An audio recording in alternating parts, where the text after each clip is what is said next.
Yes, friend, ako'y nagbabalik, DJ B-Boy Bibo, para sa ating tuloy-tuloy na BB Time tungkol sa usaping tatay. Tatay mong mahilig tumagay.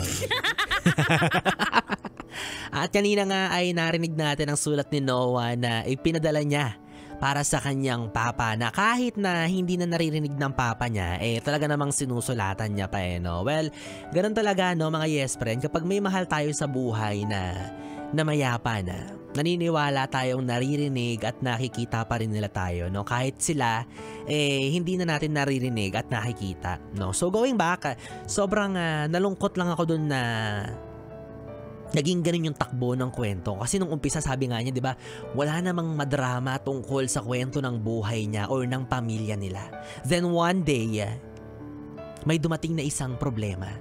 Problema na magiging mitsa pala sa pagkawala ng papa niya.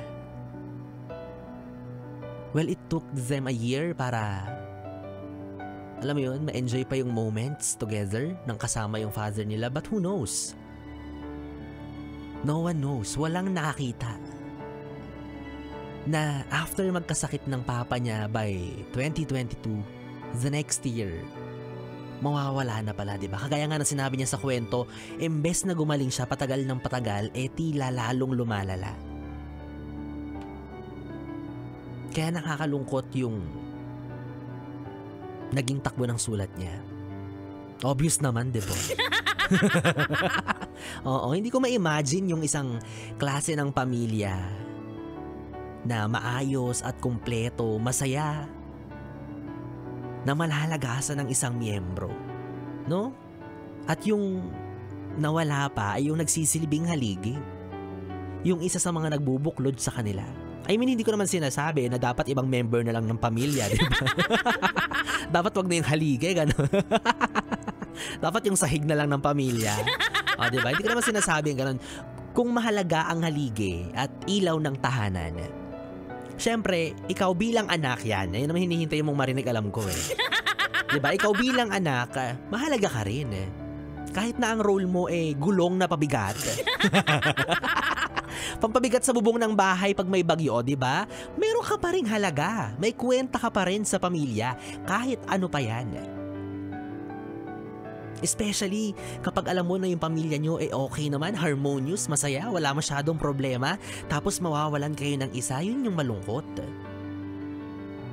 Nakakalungkot and at the same time, nakakatakot. Nakakatakot yung idea na, oo nga no?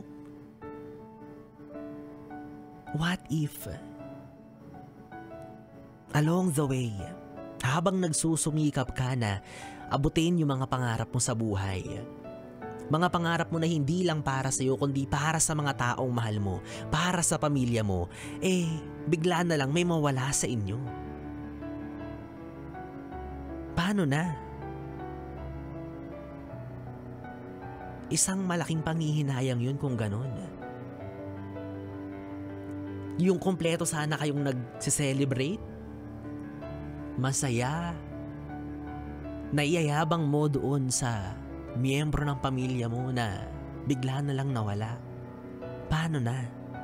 Nakakatakot in a way na kung kailan nandun ka na, kung kailan malapit ka na, hindi pa niya nakita. Knowing na matagal niyong pinaghirapan yung pangarap na yun. Knowing na isa yung tao na yun na tumulong sa'yo, nagsakripisyo para marating mo yung pangarap mo na yun, tas bigla siyang mawawala. Paano? Kaya, paalala sa atin ito mga yes friend, no, na hindi tayo sigurado sa kung ano ang magiging bukas, kung ano ang ibabato sa atin ng tadhana.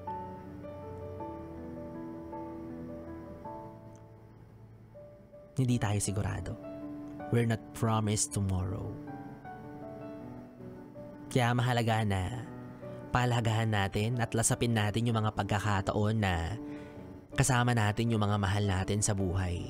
And of course, i-appreciate natin yung mga sakripisyo at yung mga ambag na ginagawa nila para sa pamilya. Kasi mahirap nang magpasalamat kapag wala na sila, di ba? Sabi nga kanina sa sulat, kahit malaki na ang tingin sa kanya, pakiramdam niya bata pa siya. At kahit tumanda na siya, at kahit tumanda pa siya at magkaroon na ng sariling pamilya, kailangan niya pa rin ng magulang na gagabay sa kanya. Which is true. Yung mga magulang naman natin, hindi lang naman yan display di ba? Na matapos kang palakihin, kapag may pamilya ka ng sarili mo, okay na. Pwede na silang mawala, hindi ganun yun Yung mga magulang natin, sila nagsisilbi nating guardians, guidance sa kung paano yung magiging takbo ng buhay natin. Kaya pansinin nyo yung mga responsableng magulang out there, kahit sobrang laki na ng anak nila, ginagabayan pa rin nila kasi alam nila yung gagawin kasi nga nanggaling na sila dun At pansinin nyo rin yung iba na mga anak, di ba, na kahit ang tanda na nila, kahit meron na silang sariling pamilya, nagiging takbuhan pa rin nila yung mga magulang nila kasi kailangan natin sila regardless of our age. Kahit ano pang marating natin sa buhay, kailangan natin sila. Diba? Kaya sa isang pamilya, mawala lang ang isa dyan, either nanay or tatay, hindi na magiging madali ang lahat. Kakayanin for sure para makasurvive, pero hindi na magiging madali, magiging mahirap na yan for sure. So again, let's value our family members. And since malapit na po ang Father's Day, sa Sunday na ito, let's give them credits. Sa kabila ng pasasalamat natin, of course, sa mga nanay natin, syempre, wag din natin kalimutan yung sakripisyo at hard work na ginagawa sa atin ng mga tatay natin, Kasi hindi na rin sila pabata. I'm not threatening you, hindi po ako nananakot, pero ito po ang realidad ng buhay. That time will come na darating ang mga okasyon na bakante na yung dating pwesto nila sa mesa, magkakaroon na ng sobrang plato na dating nakalaan para sa kanya. Sana matagal pa yun, 'di ba? Pero yun ang katotohanan ng buhay. Nakakalungkot, nakakatakot. Kaya nga ang tinuturo sa atin, hanggat hindi pa dumarating yung moment na yun, mahalin natin sila. I-value natin yung presensya nila. Kaya kahit mabaho yung paa ng papa mo, kahit yung kamay niya puro kalyo, kahit unti-unti na siyang nakakalbo, kahit ang tigas-tigas ng likod tuwing nagpapamasahe sa'yo, syempre, bunga naman yan ng pagmamahal niya para sa pamilya ninyo. 'Di ba? Dahil yan sa matagal na panahon niyang pagtatrabaho para maitaguyod kayo. And of course, para may feeds din yung kapatid mo sa labas. Gulat ka, di ba? May kapatid ka pala sa labas. Oo, yung mga manok ng papa mo. Di ba nasa labas yun? Oo. Baka raw kasi mag-alayas ka na kapag nasa loob pa ng bahay yung manok niya. Pag tinabi sa kama mo, payag ka nun, be. Magkamukha na kayo ng manok. Kaya on Sunday, mga yes friend, wag natin sila kalimutang batiin, Kahit cheesy, kahit feeling mo corny, it will soften their heart. Oo, tatay mo siya at anak ka niya, kaya may impact yung pag-alala mo sa kanya. Oo, mapapangiti mo siya. Of course, yung mga daddy rin natin, yung mga tatay, papa, ama natin na nasa langit na in heaven. Oo, kahit wala na sila, tingin tayo sa langit, sabay bate. And for sure, mabibigyan na yun ng ngiti sa kanilang mga labi. Yun, diba? Huwag natin silang kalilimutan. And shout out na rin sa mga soon-to-be tatay. Oo, nakasalukuyang gumagawa ng panganay sa mga oras na ito. Go! Ihabol mo yan.